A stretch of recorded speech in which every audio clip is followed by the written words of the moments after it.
All right, so I guess the first thing is stand. Let's stand for the pledge. I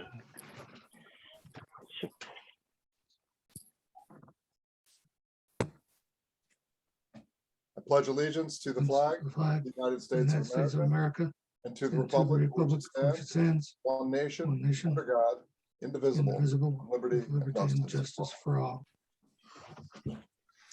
All right, Director, if we could have the roll call, please. We can. A. Impastato. A. Lewitt. Here. D. Mello. Present. B. Reyes. Here. M. Russo. Present.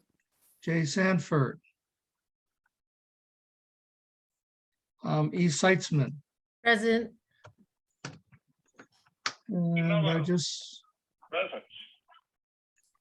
And I just saw something pop up from Next Basket Wins, which I believe is Andrew.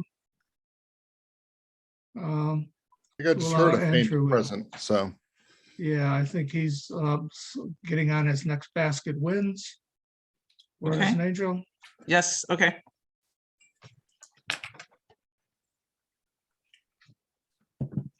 All right, Andrew, you're gonna have to do your best Bobby Knight impression and speak up. Okay. Hey guys, hey, sorry. Yeah, they just didn't let me in, so I'm in now. Thanks. No worries, no worries. All right, so I would like to advise those present that notice of this regular meeting of the Housing Authority of the City of Hoboken has been provided to the public in accordance with provisions of the Open Public Meeting Act. Notice of this regular meeting of Thursday, January 13th, 2022 was given by publication of the annual meeting notice of the authority with amendments as necessary and was sent to the Jersey Journal and Star Ledger as a public notice on Tuesday, January 4th, 2022 as notification to the general public of the meeting, sent to the city clerk of Hoboken on Tuesday, January 4th, 2022, with a copy of the agenda to be posted on the bulletin board in City Hall, the Hoboken Library, and Hoboken Police Department, and posted on the authority website on Tuesday, January 4th, 2022. I direct the minutes of this meeting to state that I have announced that adequate notice of this meeting has been given as required by the Open Public Meetings Act. In addition, I direct that the minutes of this meeting to state the following. As a result of the emergency declared by the governor of New Jersey, the meeting will be conducted exclusively through the use of communications equipment. This procedure is in accordance with NJSA 10:4-9.3, which states that a public body shall not be deemed to have violated any provision of the Open Public Meetings Act in conducting a meeting by means of communication or other electronic equipment. In addition, this procedure complies with Article 3, Section 7 of the Authority Bylaws, which allows for participation in authority meetings by members of the Board of Commissioners by means of telephone, conference, or similar communications equipment. And then, Counselor, if you would like to add your addendum, Mr. Fitzpatrick. Thank you, Mr. Chair. In keeping with the Housing Authority's normal practice of affording members of the public the opportunity to comment at monthly board meetings, the authority will be accepting comment during this meeting in one of three ways. First, comments can be sent by email to hha@myhhanj.com from now until 7:30 p.m. All timely and legally appropriate comments received by email will be read aloud by an authority representative for all attendees of the meeting to hear. Second, beginning at approximately 7:30 p.m., the authority will allow access to participants one at a time to comment using their telephone or through Zoom's audio function.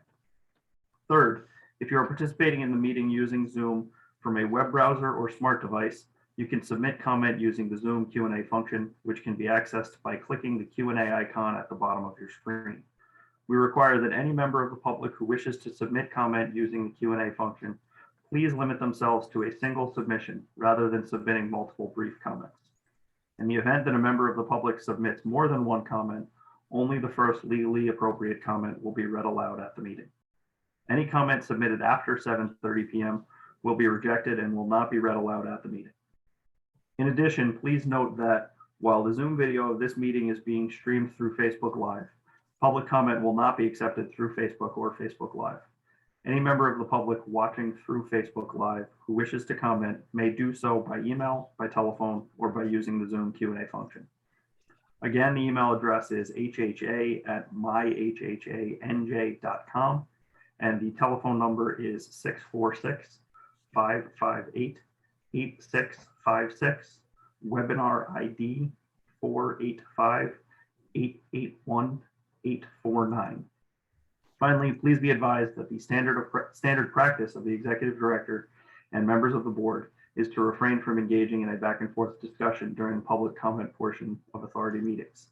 However, in light of the ongoing crisis, the authority realizes that limited exceptions to that practice may be necessary. On behalf of the authority, I thank you in advance for your patience and understanding. At this time, in order to allow more time for members of the public to submit comment in advance of 7:30, I recommend that the board consider adopting a resolution to reorder the agenda to allow the executive director to present his report. Excuse me. All right. Thank you, Mr. Chair. Thank you. I will make that motion. Do I have a second? Second. All in favor? Aye. Thank you, Board and Mr. Chairman. Glad to be here and Happy New Year to everybody. It's been an interesting month, to say the least. This month's brought some real interesting challenges to us as we started this new year. As I stated in my last report, I had knee replacement surgery on December 14th and expected to be back virtually working on the 21st. Unfortunately, there were some complications, including my winding back up in the hospital for a while. I've been back working virtually for the past week, though, and catching up with everything, but remain in some intensive series of rehab activities. And I'll tell you, during my absence, I couldn't be prouder of my staff. They've really done an excellent job of holding down the fort. It's interesting that when I went in for my surgery on December 14th, the hospital had 0 COVID patients in the hospital on that day, at the hospital I went to, 0. As I mentioned, I was readmitted a week later and they were booked. They were slammed 1 week later. So I say that to say that this, sometimes we forget, this pandemic strain and resurgence has hit us during that time period. All of a sudden it went from kind of, we had things under control, to wham during December. So December has been an interesting month for us on a lot of levels. It's affected our operations for sure. We have experienced an inordinate amount of staff members out with positive tests or a need to quarantine. Many staff have been doing double duty as we cover our essential tasks. And I think our staff has been out there doing what they need to do on emergencies and trash and our daily routine. But I'm really proud of what they've been doing. It's been tough out there. We've been down as much as 25–30% staff that's been out. So it's been an interesting month. Interactions with our residents, public has been difficult and/or delayed. As a result of the resurgence, we've been very, very careful on who we meet with, how we meet with folks, making sure there's appropriate distance, making sure we do all appropriate safety routines. As I'm going to mention during the vacancy section as well, it's been tough because it's slowed us down. Folks don't want to move right now. Although I think we've done pretty well. I think Frank and his crew have done pretty well. It's still slowed us down from where we want to be. I have instructed maintenance to focus on emergency items and essential items. We want to really focus on what we have to do to go into folks' apartments. We do not want to make people unsafe. Now, having said that, if there is a leak, if there is something that's damaging our property, if there's something threatening health, life, or safety, we will be there. Our staff has appropriate protective gear, and they have been working. We have managed to get a number of projects done during the last month, even with this. So again, very proud of the staff. We have purchased new and updated protective gear for our staff in partnership with the city. We continue to be able to offer COVID testing at Monroe Gardens. Many thanks to Mayor Bala and his staff for working so hard to bring testing to HHA, as well as our staff, who's making sure that the room is set up, that everything's disinfected before and after, and making sure we're good hosts for these testing activities, because it brings testing right to the front door of our residents, and we're proud of that. I wrote in my report that we have an order for masks to deliver to HHA families, and that we expect those deliveries to be made in a few days. I have since heard that they got here this afternoon. So staff is going to be working on putting those together for distribution, I think, as well as distribution at the food pantry site tomorrow. They're already working on bagging some of those up for the food pantry site, so we can give those out. I'd like to thank everyone involved in the holiday activities. The Winter Wonderland, although I couldn't be there, sad to say, went extremely well from all reports. There's caroling, hot chocolates, presents, goodwill and abundance. The RAB board, the commissioners that were involved, the Hoboken Police Department, local churches, Toys for Tots, and so many other joint forces to have what I've heard is a really good event.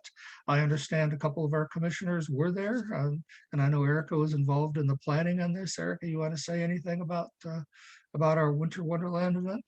Yes, it was absolutely heartwarming. Thank you so much to everybody, especially to Jolinda and Sarah and Sandra for the RAD board, all the amazing community partners who came out. The feedback was really, really positive. They want to come back. So hopefully in the spring, we can invite people back for more programming. But thank you so much, especially the police department.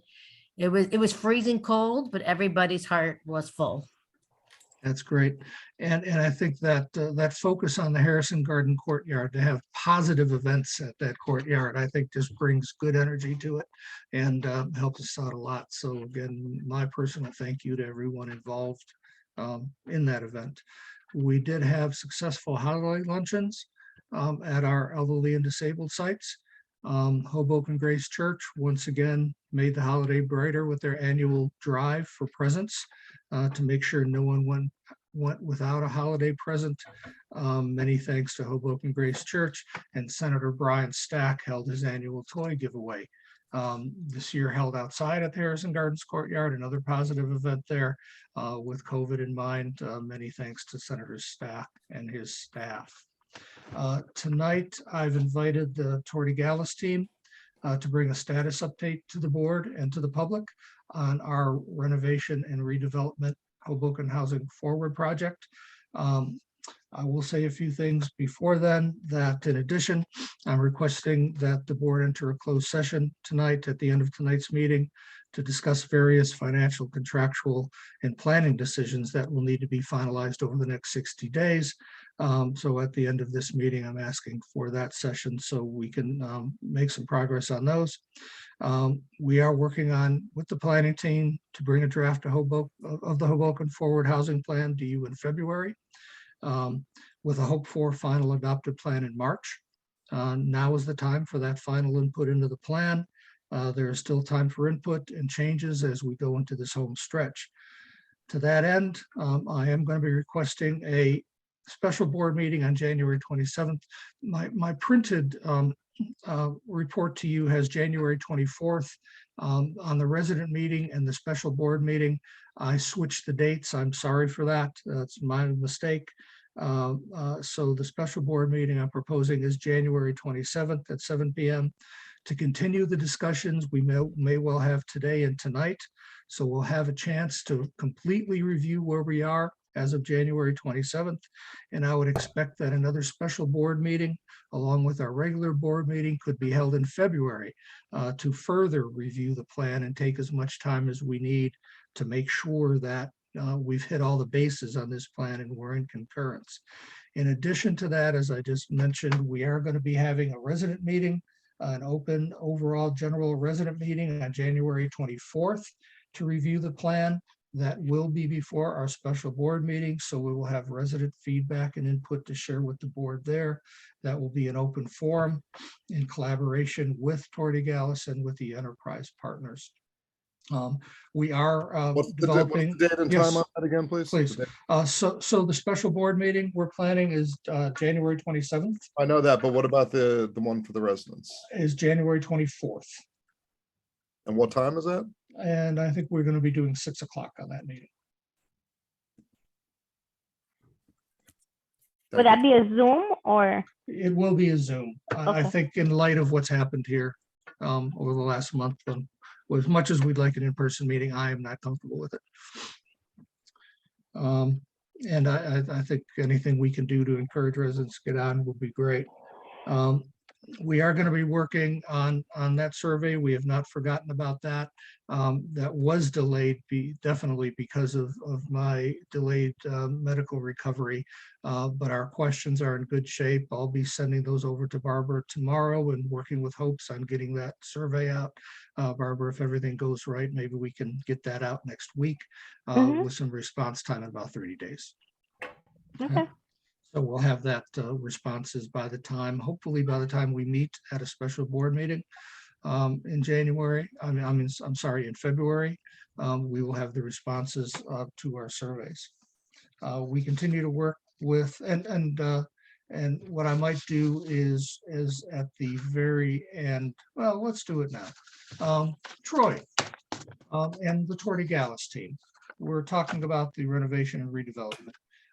Would you folks chime in and give us a little update on where you are? Sure. Good evening, everyone. And if I may, I'll just share my screen real quick. Okay, I'll have Angel. Angel, can you allow Troy to share, please?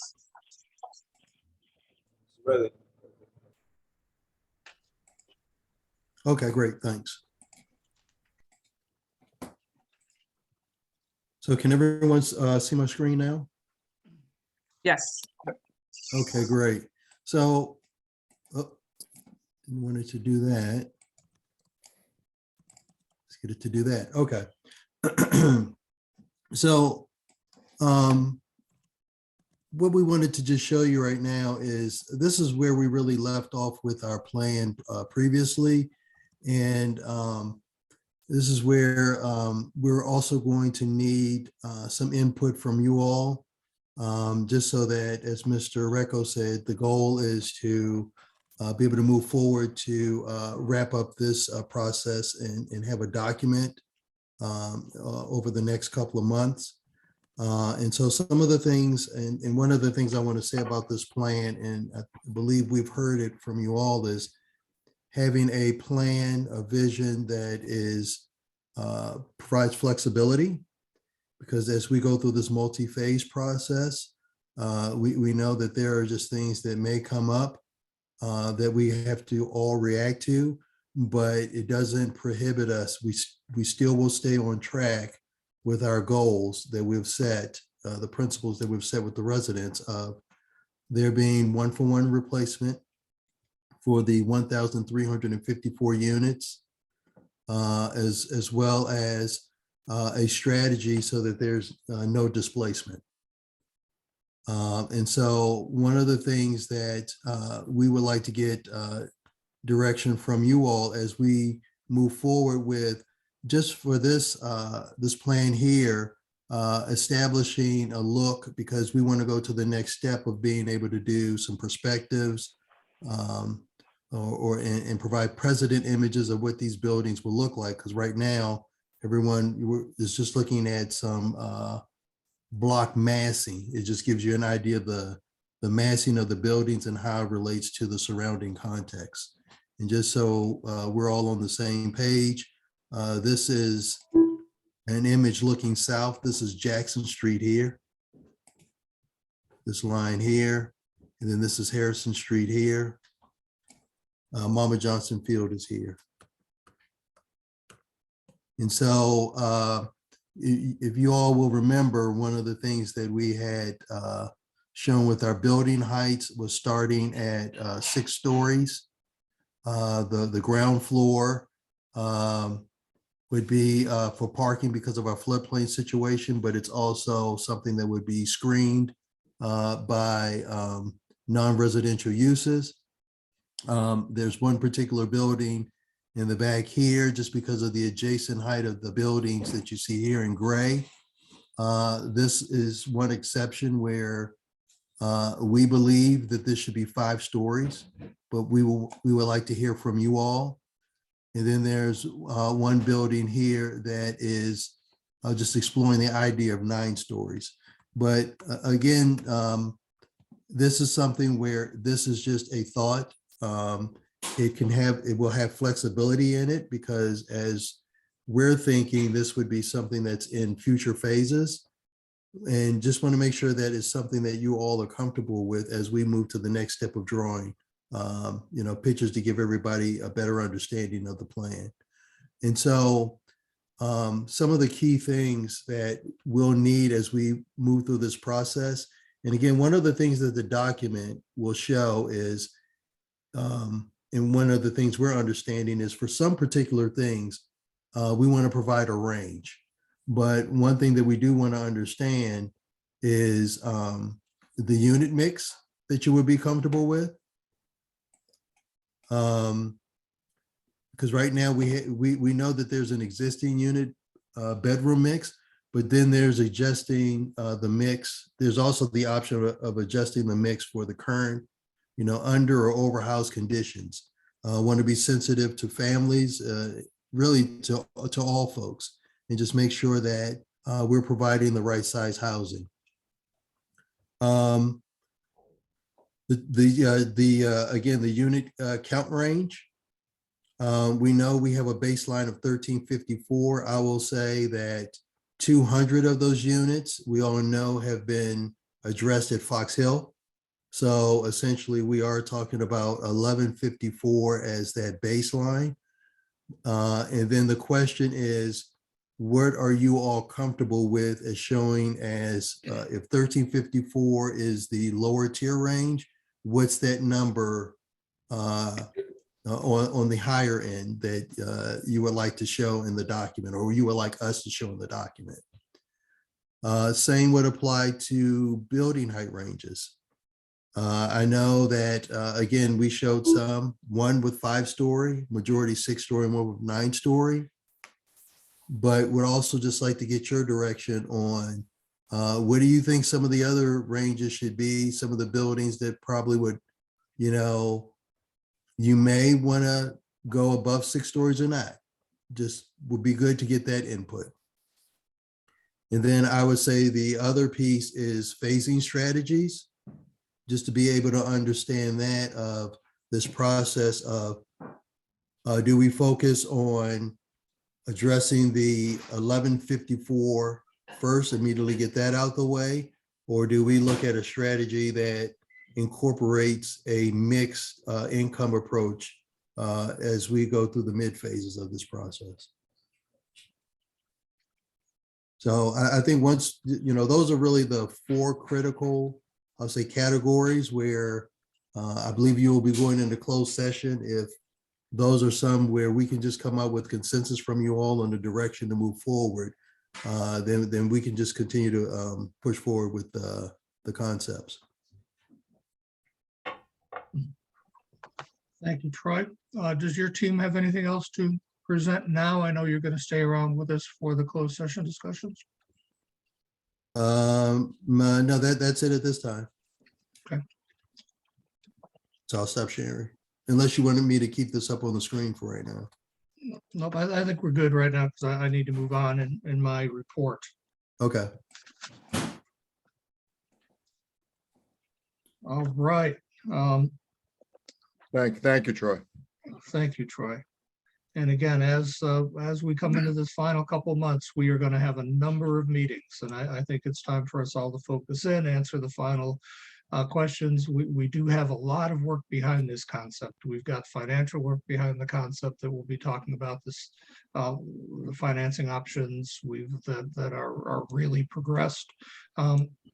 And we've got the social options. All of the information we've gotten from our stakeholder meetings is being incorporated into the plan. So over the next 45 days, I think you're going to be happy with a lot of what we're saying, what of the work that this team has done. Moving on from that, we do have the internet accessibility project that's still going on. We're working with the city, who's put some money aside to help us to bring low or no cost Wi-Fi to our residents. So we thank the city staff for working on that with us. Jason Freeman's taking the lead on that. On the Foxhole Gardens work, we do have a rebid, and it's in front of you tonight as part of the resolutions. There are no trespassing signs are in process. And I continue to thank the HPD for the increased patrols, building sweeps that they're performing, and just the communication. For example, last night when we, heard some shots a little bit away from one of our sites, they were informing us quickly. And that form of communication is just invaluable to us. The administrative positions that were open for have been responded to. Unfortunately, again, and I know this sounds like a bit of a broken record, but I was out longer than we thought. Emil and I have set up some interviews for next week, so we're jumping right back on those positions and hope to have more news for you. I'm sure we'll have more news for you in February. We are publishing an invitation for applications to serve as trustees on the Housing for Hoboken Board. The initial terms of the 2 community members have expired, and we'll be accepting applications from interested individuals. Vacancy issues. On our vacancy report that I sent you, we do have 2 reports. One is the standard vacancy report, and the other is a new form of vacancy reporting by site. And I might ask Frank to go through those numbers just a little bit for us. Frank?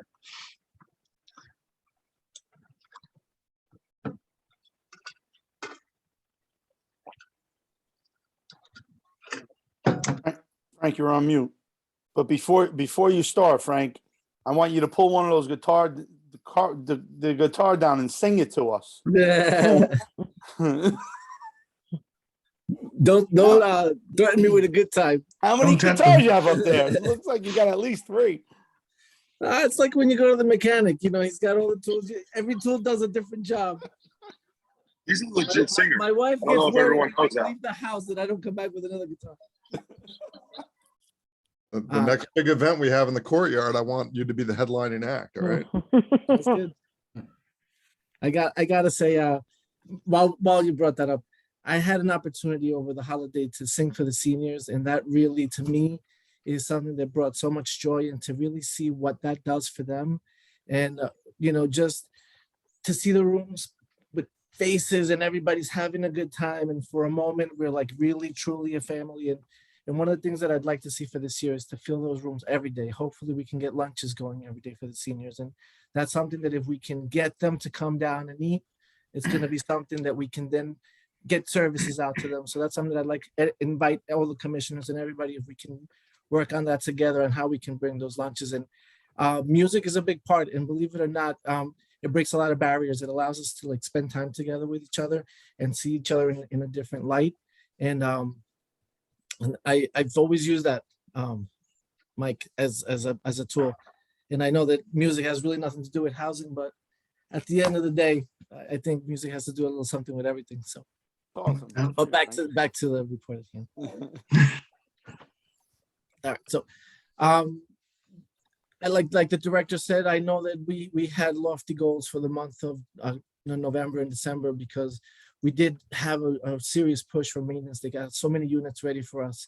The waiting list was ready. We opened up. We had finally vetted all the names, and COVID came and hit us. But in spite of that, December, although it wasn't the numbers that I wanted, was still the highest leasing month of the year. We wound up with 25 lease ups and 6 transfers. So the little bit that we had, and I really want to emphasize what the director said as far as the people who are underground. I really appreciate what you're doing, because it's hard for the folks who are home, because they feel, number one, they're going through sickness and they don't feel well. They know that things are happening at work that they wish that they could chip in with. So I feel for them. I feel for the guys who are on the ground, because then, they have to stand there and they have to be able to be the face of the ones who are there. So steadfast. Now everybody's feeling a little bit better, hopefully this month, with all the apartments that we have ready already. For we should be able to move on. As you can see in that report, what I gave to you this grid is so that you could see the different by amp of what apartments are ready as we're working through them. So if you want to take a quick look, so it starts with Adams and Monroe on the top.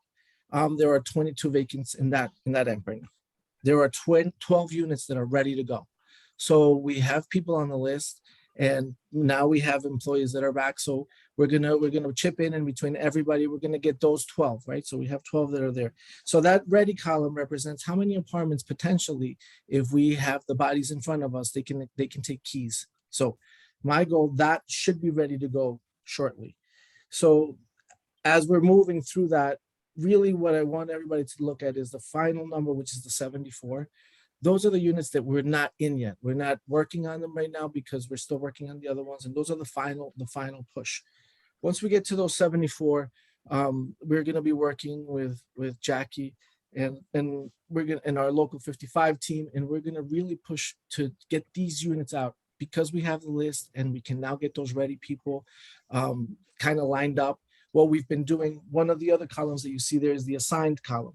So I'm assigning people to these apartments even before they're ready. Let the people come, let's get those names vetted so that we don't have to, once the apartment is ready, then have to wait another few more weeks. So those will drop as soon as they come in. If we keep moving, hopefully this COVID will loosen up a little bit, but even if it doesn't, we're leasing up.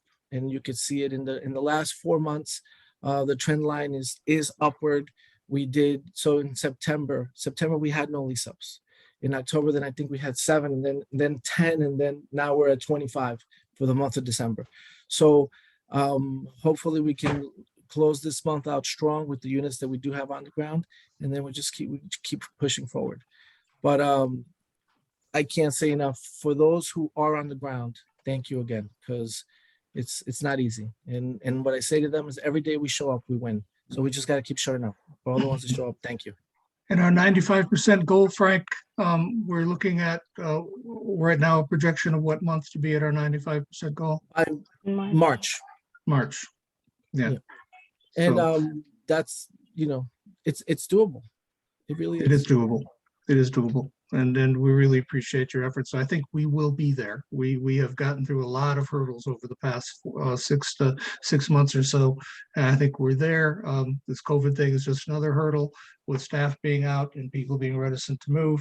But if you look back at what we've accomplished, I think it's great. And I think we're going to see a lot happen there. So that's a 95% occupancy, as well as continuing to do a number of transfers every month.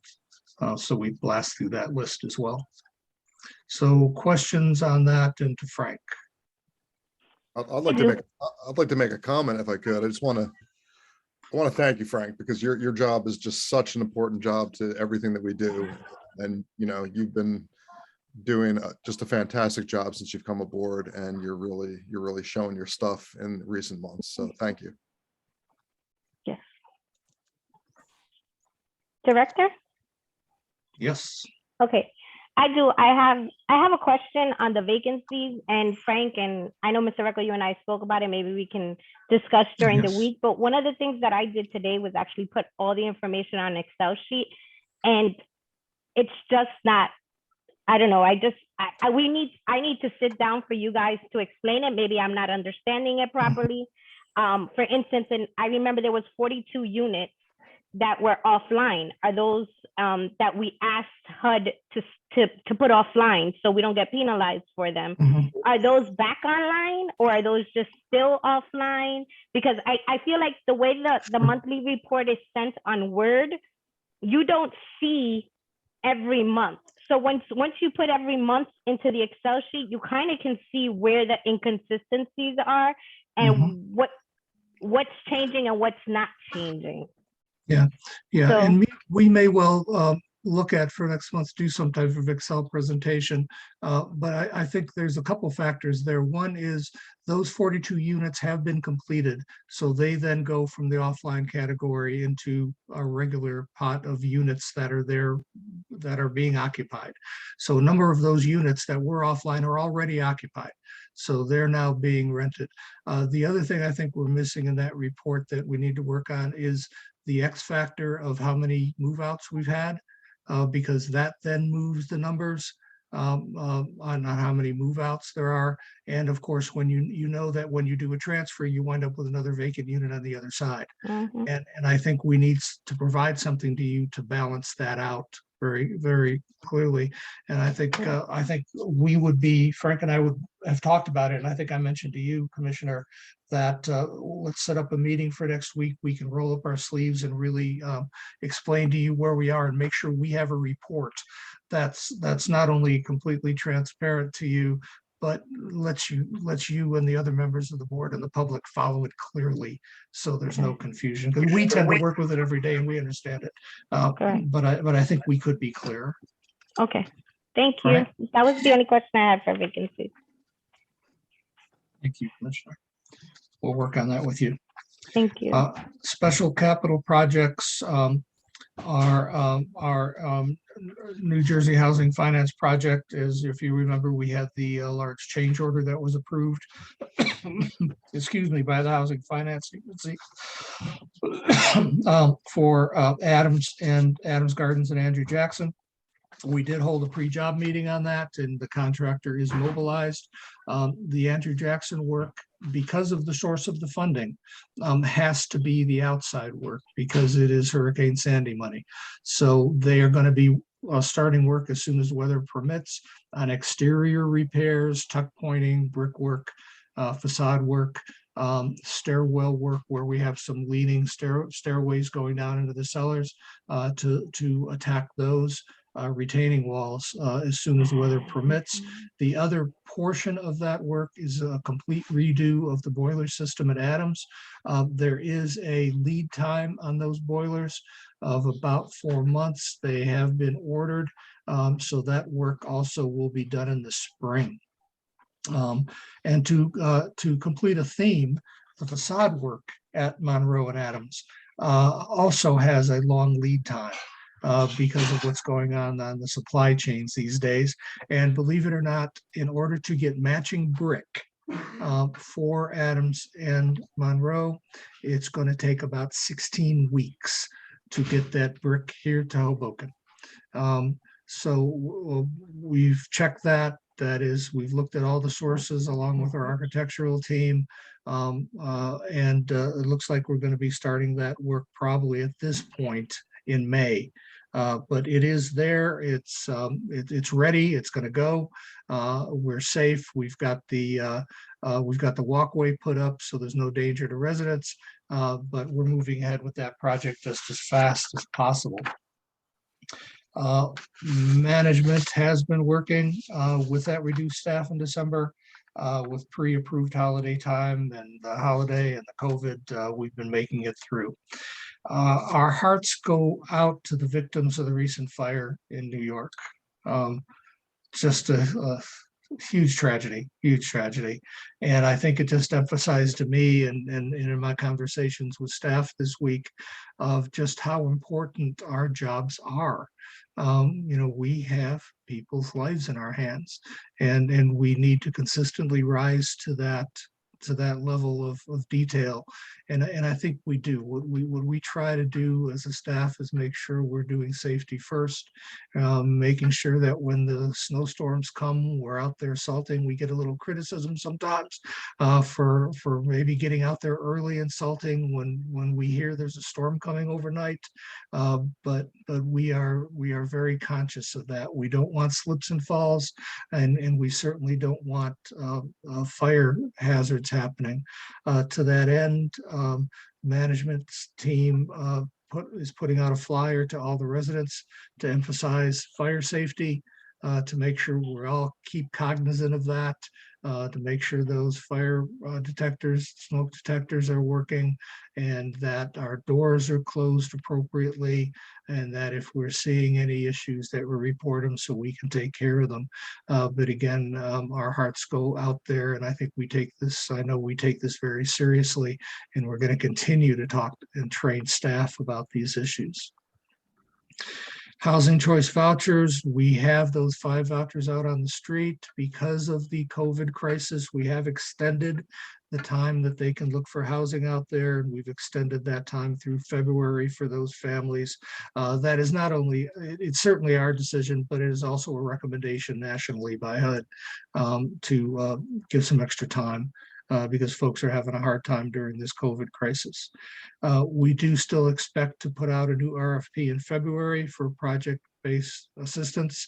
So we should be having a draft of that for you at the February meeting and a subcommittee meeting on that. Staff continues in maintenance to work on our REAC inspection issues. With the onset of colder weather, our boiler crew has been busy. They've been doing yeoman's work out there, keeping the hot water issues. We had a glitch at one of our buildings with the hot water this past week, and within 24 hours they had it up and running. We had a small glitch with the boiler system over in Harrison. Again, they fixed it quickly. We're confident that we're where we need to be, and we've been having much fewer problems than we've had in past years. As a matter of fact, our boiler guy came to us and said, wow, you guys have really made a lot of progress. We continue to work on our special emergency and preventative repairs. We expect that the 2020 audit can be brought to you in the February board. So we'll be meeting with the Finance Committee to review the audit and bring it to you in February. I want to remind everyone out there that our proposals are due on January 25th for our community partner programs. That's proposals for groups that want to apply for the mini grants that were given, as well as for the use of our facilities for the coming year.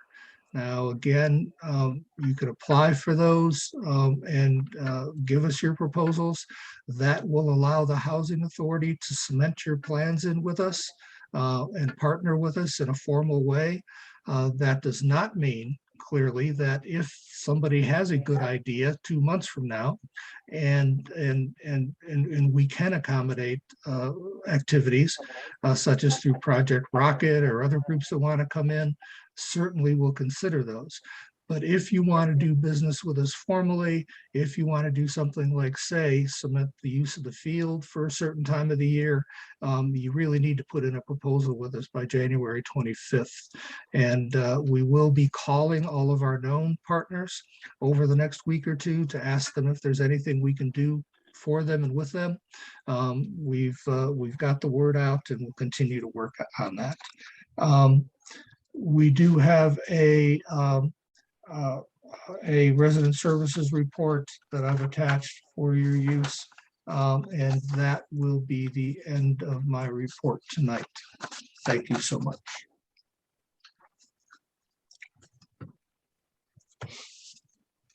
All right, thank you. Move on to, do we have any reports of committees? Mr. Mello, I have some questions regarding the report. Can I ask? Oh, yeah, sure. Absolutely, of course you can. Okay. Floor is Okay, so Mr. Recco, I know that you spoke about how we have been affected by COVID, and I think that's obviously across the board. I don't think that there's any agency or workplace that has not been affected. How are we handling it? I know that the CDC made some changes to the guidelines as far as quarantine, as well as far as who needs to quarantine if they're vaccinated, and how does it work with the housing? And the reason I'm asking is because, as you stated earlier, you said, we have been greatly impacted, which is true. So what happens is there's not managers, there's not clerks in their offices. Sometimes calls don't get answered. So at least if they're reaching out to me and asking me, well, what's going on? Why is nobody answering and so forth? Not that you give anybody's information out, but you can say, well, due to COVID, such and such, and this is how it's working, because I think the residents don't understand that. They don't understand that if one person is COVID positive, that the person with them is now quarantining. I don't know if they were quarantining 10 days or if they were just quarantining 5. I don't know. I don't know. Have we changed the protocol as CDC has changed theirs? Yeah, and we have a new memo we've been working on with legal and Frank going out based on the new CDC guidelines. And what we're doing now is as a employee comes back to us and they're positive or they need to quarantine because of a management, we follow their doctor's orders along with the CDC guidelines and work with them on an individual basis. Now, I will say that there should be no office that doesn't answer. And I don't know if Frank wants to mention that. We do have some managers working from home. And I think I would like to personally know if somebody has called in and the phone just rings or they don't get that answer. Frank, you want to make any comment on the management offices out there? I'm sure that there is times when the phone does not get answered. That is a reality, unfortunately. There, even when someone is in the office, if there's one person in the office and the phone rings, that person's on the phone. That might be a reason why. So there will be times that we're continue to try to get everybody. If someone doesn't get answered, and usually they wind up calling the main line, and then Nova will help them, or it'll get to me. Unfortunately, is sometimes taking maybe an extra step, and that's part of the things that we're dealing with, and that's what I was saying before, as far as like how we get affected when the staff is so low. It is hard, and you know. But hopefully nobody's falling between the cracks. I know that it is, you know.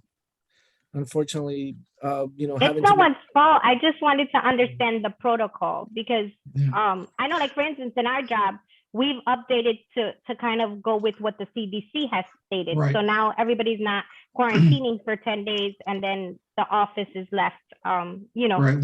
Yeah, we're back to 5. Okay. Yeah, okay. we're back to 5. But part of the problem we're having is we are continuing to require a test on coming back. And the test is taking some time. I just really want to make sure that no one's coming back and spreading this. No, of course. So yeah, so we are having some issues surrounding that, and that's another reason we love that the city's giving tests. But as it takes somebody quarantines for 5 days, it might take a few more days for their test to come back. Yes, but also understanding that a positive person can test positive for up to 90 days after they've been infected. So I think that's also something we have to keep in mind. We work with everyone individually. I want to just make sure everyone's safe, but at the same time, we've got a business to run, and we've got technology here. And I would like to work with Frank a bit on that to make sure that our phones are being answered at all times. Believe me, I get it. We at our agency had over 30 people who have unfortunately been infected. So we're working remotely currently. So I get it. It's happening across the board. So my next thing with the management portion, I know you mentioned about the fire that happened in New York, and I wanted to bring to your attention that stairwell 8 in 311 Harrison Street, that door downstairs does not close all the way. So it sounds like it gets stuck on the floor. It's like you either have to push it hard or pull it hard for it to completely close. And again, I think that was one of the issues in that fire, was that the door didn't completely close. So maybe we should have maintenance check the doors. I can only speak for where I'm at. I don't know if this is happening across the campus, but maybe we should start checking the doors, especially in these high buildings. Yes. Now what else?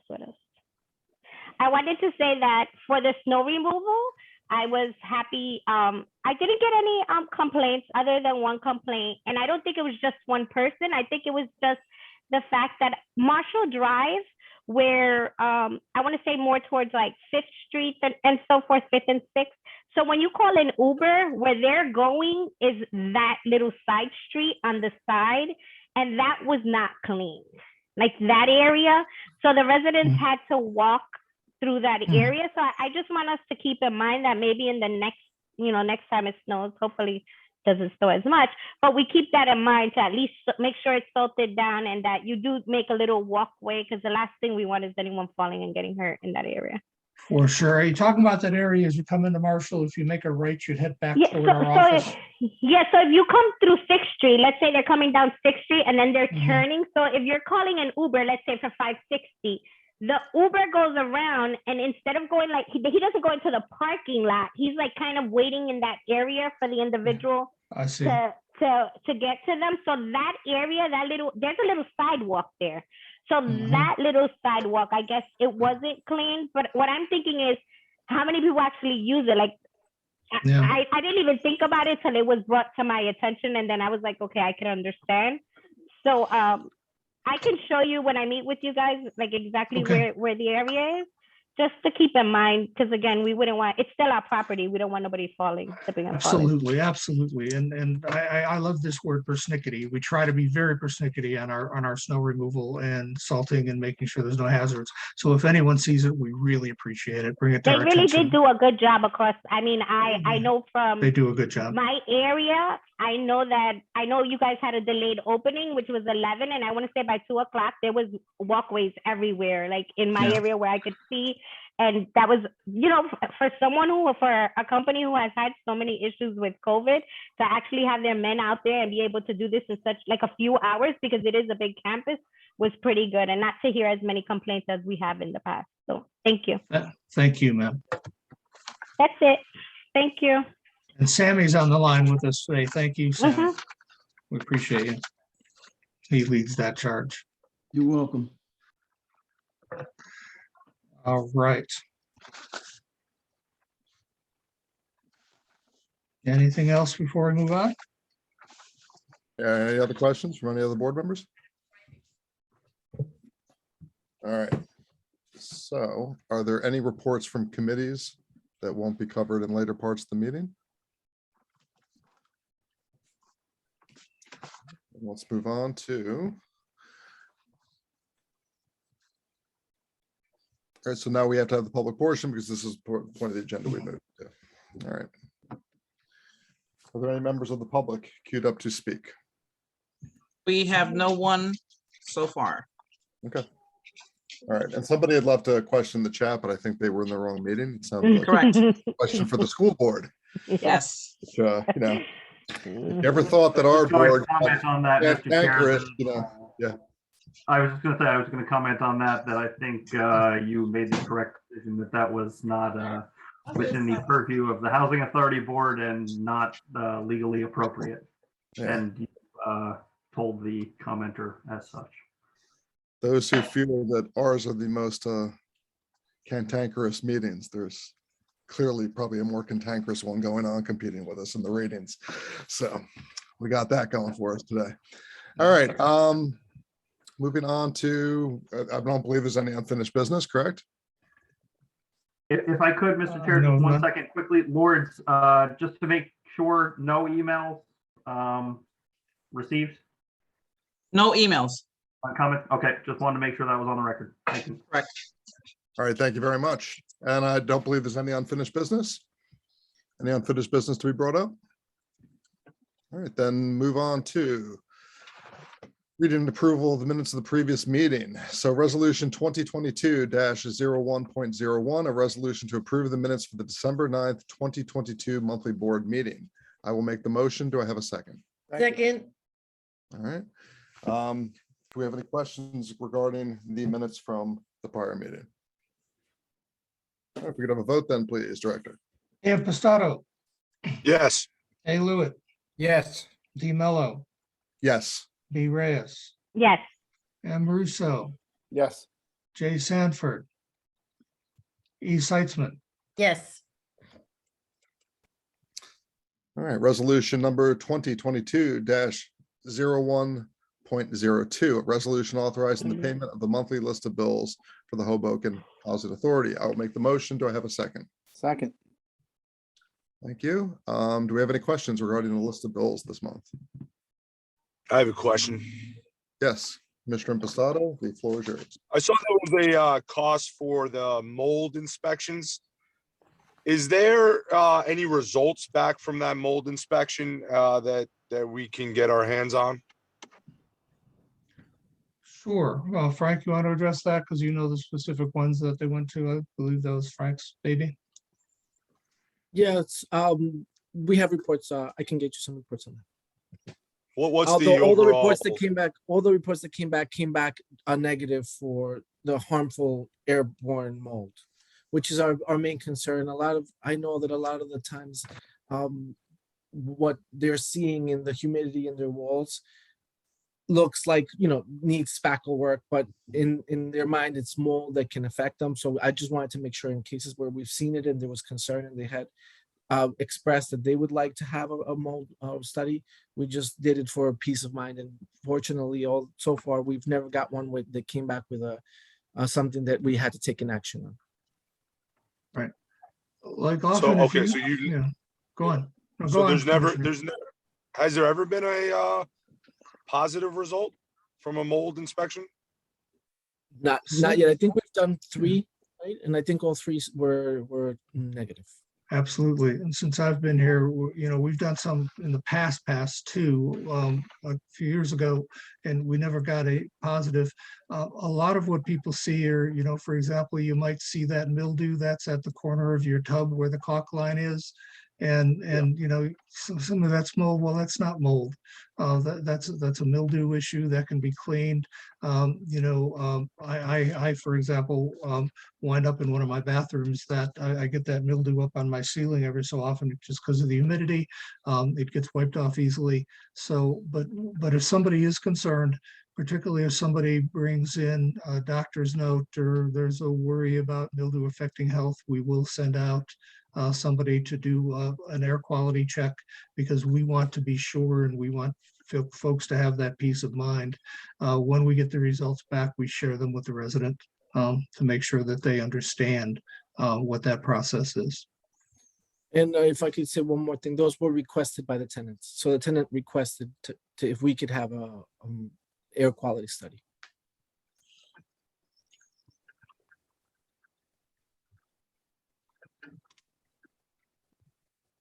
Good. Right. And and we can share those with you. Yeah, we can, I think we can share those out with the board. I don't think there's any problem with that. Thank you. And just I really want to interject just a friendly homeowners or home residents tip. If you do clean your mildew, sometimes people knock out enough caulk that it actually has to be re-caulked. So just people should be mindful of that. If they clean the heck out of their mildew and they think they've maybe loosened or removed some of the caulking, to just let our people know so that they can re-caulk your bathroom. Thank you, Chairman. Our DIY tip from the corner of Dave Hall. Well, This is our house. When you live in a high rise, it doesn't matter if you're in a public housing authority or private building, We get one of those every meeting. Can we get one of these? Water finds a way, and when you live above other people, you gotta be. Wait, save it for the next meeting, Dave. We're gonna do the tip of the day by Chairman Mello. You're right. You got to start a YouTube channel for me now. Turn that out of it. All right. Any other questions about the list of bills? Okay. If we could have a vote then, please. A. Impastato, Yes. A. Lewitt, Yes. D. Mello, Yes. B. Reyes, Yes. M. Russo, Aye. J. Sanford, E. Seitzman. Yes. All right. Resolution number 2022-01.04, resolution of the Housing Authority of the City of Hoboken to award an electrical services contract. I will make the motion. Second. All right. Do you have any questions? Did we go through 03? I apologize. I think we skipped 03, Emil, Oh, I but did skip it's 03. okay. Now that we have the motion in the second, I would address 04 and then go back and. Okay, sorry.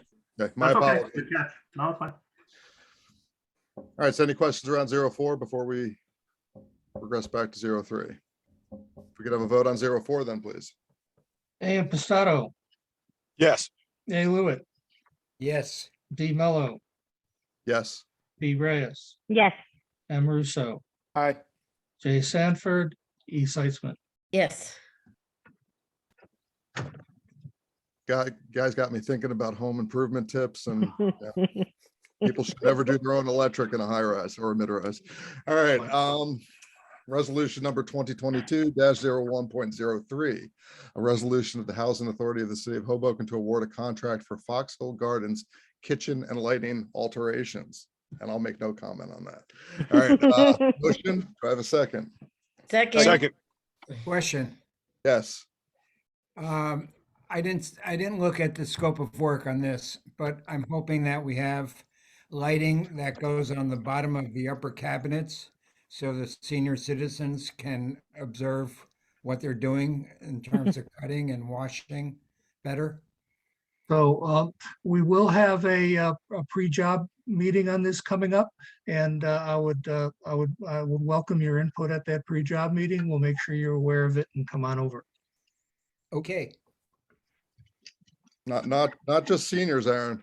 Councilman Russo is getting to that age where, you know, I was amazed at how many of my friends started wearing reading glasses within the last year or two. It's been alarming.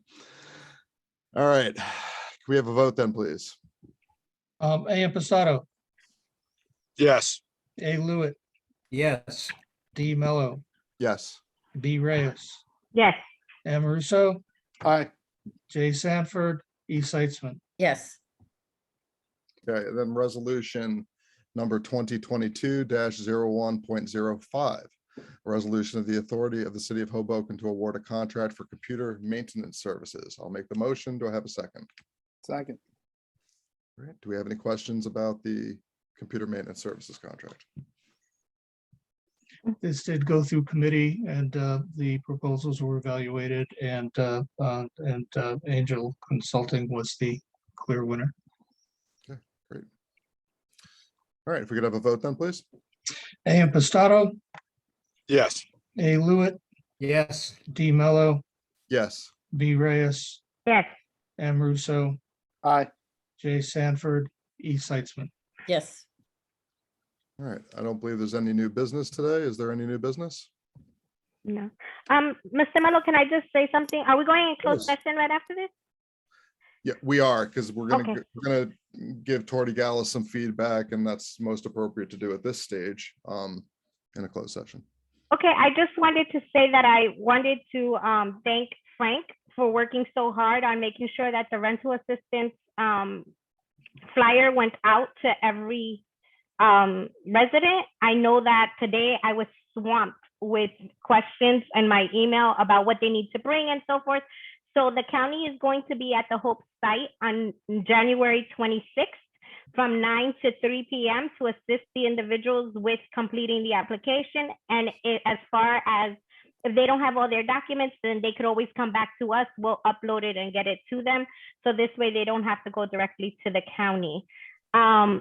So I just wanted to say thank you on that, and you know, just make sure that the residents listening do know that it is COVID money. You just have to prove that you're behind because of a COVID situation, whether it's you have COVID or you have taken care of someone who has COVID.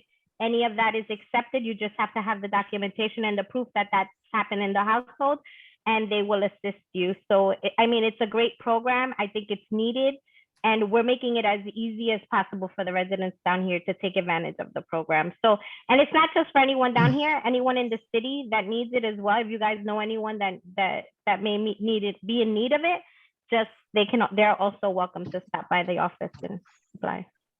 And Barbara, I want to thank you because most of the people that the checks that we have been getting have been people who came to Hopes. This is a program that anybody can go to the website and do it. But the people that we're getting went through you guys. So thank you for your help, because that helps all of us. Thank you. And Emma, heads up, Emma, I'm going to be reaching out to you tomorrow because there's two programs. There's one through the county and one through the state. The one through the state, it's a little bit harder and sometimes needs documentation uploaded, and obviously it has to be from the CFO, although we have all the documentation. So they send him the actual codes to like approve it. And he's been working with me. I know I've sent him a few and he's been really good with getting back to me. So I just wanted to give you a heads up because I have some more tomorrow. All right, not a problem. Thank you. Okay, and then But that was it. No, thank you very much. And then Mr. Fitzpatrick, if you could give me some guidance, because we are definitely not going to be taking any action at the end of this, how best to end this meeting, and do we have to go back into open session at the conclusion of this closed session, because we're definitely not going to take any action. So That is correct. And the resolution actually states that no action will be taken during this closed session. So that's for sure. However, once we conclude the closed session, assuming that we do go into it, we would have to come back out into open session for, I assume, simply to adjourn. So yes, I think it would be appropriate to set some period of time for members of the public, but again, emphasizing that the board does not intend to take any action as a result of the closed session. So Okay. So I essentially, guess- from this point forward, no action will be taken.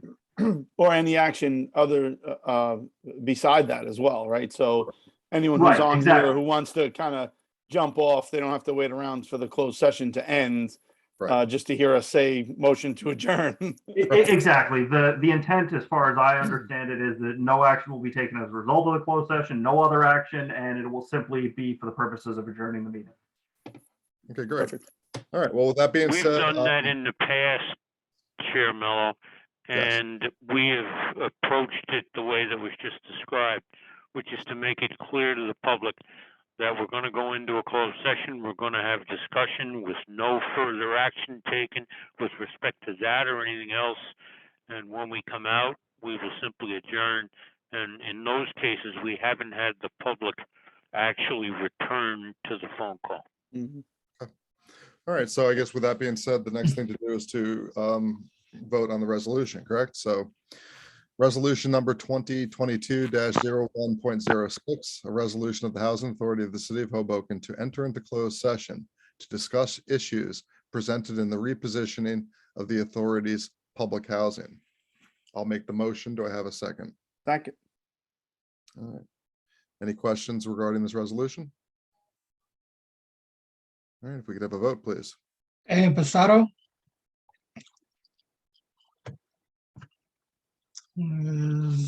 He was with us a moment ago. It I'm not- looks like, yeah, he's not with us at the moment. Okay. A. Lewitt, Yes. D. Mello, Yes. B. Reyes, Yes. Ann Russo, Aye. J. Sanford, E. Seitzman. Yes.